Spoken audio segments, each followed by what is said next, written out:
Eden King de Rina Kent. Alors, j'ai regroupé les 3 tomes parce que dans les 3 tomes, on va parler de Elsa et de Eden. Leur love story, c'est sur ces 3 tomes. Donc, Deviant King, Steel Princess et Twisted Kingdom. En gros, Eden et Elsa sont dans le même bahut. Mais depuis la seconde où Elsa a mis les pieds dans ce lycée, elle est bully par Eden, par ses potes et par tout le lycée. Sauf que Elsa, c'est pas une personne qui a sa langue dans sa poche et qu'elle répond tout le temps et qu'elle se braque dès qu'elle voit Eden et tout. Le problème, c'est que du jour au lendemain, Eden finit par lui dire ah ben non, t'es à moi. Et c'est assez drôle en fait parce que j'ai pas du tout vu, on voyait pas du tout ça venir, hein, parce que quand tu commences à le lire, tu comprends qu'il la déteste. Et le pire, c'est que c'est même pas pourquoi. On sait pas au début pourquoi il l'a détesté à ce point, pourquoi il l'a boulé et qu'il a remonté tout le bahut contre eux. Parce qu'à la minute où il la voit, il lui dit je vais te détruire. Noir sur blanc. Et il fait pareil avec tous les autres au lycée. Tout le monde s'acharne sur cette pauvre Elsa, comme si elle avait fait un truc horrible, alors que de base, la meuf, elle est juste dans ce bahut, c'est tout. Elle et sa meilleure pote Kim, dont je vais vous parler plus tard. Ah, mais en tout cas, c'était vraiment le retournement de situation. Genre, du jour au lendemain, il a changé d'avis. Il veut plus que les gens la boulient. Il veut plus que personne ne s'approche d'elle. Il veut être là pour elle à chaque étape de sa vie. Et il veut surtout être l'homme de sa vie. Donc, comme je vous l'ai dit au début, on est un peu perdu. On se dit, mais pourquoi, au fait, ce retournement de situation? Pourquoi autant de bully? Et on va apprendre que ça a beaucoup à voir avec la situation parentale. Oui, parce que comme dans Cruel King, les parents ont eu un passif ensemble.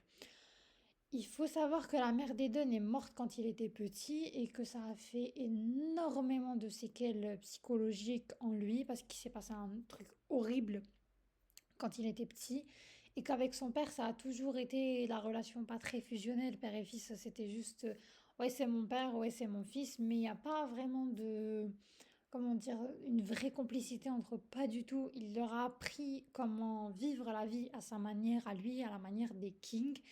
Et Eden, franchement, il a un énorme problème au niveau des émotions.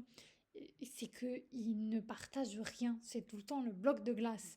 Le mec, jamais tu le vois sourire ou un truc comme ça, juste avec Elsa ou sinon personne d'autre.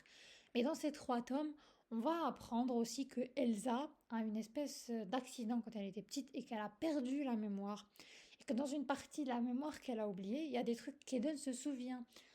Parce que, comme je l'ai dit, les parents ont un passif, mais elle, elle se souvient de rien. Et lui, il est là en mode tout le temps, lui lancer des pics. Et nous, on comprend pas. Enfin, moi, au début, j'ai pas compris, hein. Et quand on connaît toute l'histoire, j'étais en mode waouh, ah, je comprends. J'ai compris pourquoi Eden avait autant de mal avec Elsa et lui menait la vie dure parce que ce qu'il a vécu, c'était quand même vraiment pas évident. Bon, attention, c'est long parce que vous allez connaître la suite que dans Twisted Kingdom, hein, ce qui s'est vraiment passé. Donc, dans ces 2 premiers tomes, c'est juste l'histoire d'amour entre Elsa et Eden qui se développe de plus en plus. Et dans Twisted Kingdom, on va apprendre le poteau rose. Et bien sûr, on va avoir un épilogue sur eux, donc qu'est-ce qui va se passer après. Et franchement, j'ai adoré cette trilogie. C'était trop bien, du début jusqu'à la fin. Personnage psychologiquement super bien travaillé. J'ai adoré Elsa. J'ai adoré son couple avec Eden, malgré qu'il fait flipper sur les bords, le mec. Mais ils sont mignons ensemble. Parce qu'à un certain moment, oui, il est horrible avec elle. Mais dès qu'il tombe amoureux d'elle, c'est bon, c'est l'amour de ma vie. Personne ne la touche et la traite vraiment comme une princesse. Vous allez mieux comprendre le titre de Style Princesse dans le tome 2. D'ailleurs, il y a un énorme plot twist que j'avais vraiment pas vu venir dans le tome 2. Et dans le tome 3, c'est les révélations. Après révélation, il va y avoir de nouveaux personnages qui rentrent. Et c'est juste trop bien. Trop, trop, trop, trop bien. Même la plume de l'autrice, elle est super fluide, donc ça passera très rapidement. Franchement, j'ai lu les 3 tomes, j'ai enchaîné, je pouvais plus m'arrêter. C'est une tuerie, je vous le recommande chaudement. Les citations que j'ai préférées, je vous en ai pris pour tome 1, tome 2 et tome 3. Alors, être avec le bon côté des Dunking, c'est le paradis. Son mauvais côté, c'est l'enfer. Il est temps de choisir de quel côté tomber. Je reviendrai toujours pour toi, ma chérie. Tu es une reine, pas un pion. Il y a tout un délire à propos des échecs avec ce bouquin, hein, je vous préviens. Ce que je ressens pour toi, ce n'est pas seulement de l'amour, de l'obsession ou de la dépendance, c'est tout ça et plus encore. Tu sais ce que ça veut dire, ma chérie? Ça veut dire que je ne peux pas vivre sans toi, alors ne t'avise pas de me laisser. Comme je vous l'ai dit, Eden King, à la minute où il comprend que c'est bon, c'est ma meuf, je suis amoureux d'elle, ça y est, elle peut pas le quitter, c'est impossible. Et alors ça, c'est mignon et flippant. Mais franchement, j'ai adoré. C'était très très bien construit comme dark romance. J'ai hâte de lire, parce qu'il m'en reste plus qu'un seul tome, c'est celui de Cole, je crois, qui n'a pas été traduit en français. J'ai lu Vow of Deception aussi, je vais vous en parler très bientôt. Mais j'adore la plume de Rina Kent parce que c'est facile à lire, c'est fluide. Il y a tout le temps des plot twists de ouf. Les personnages sont très bien travaillés psychologiquement.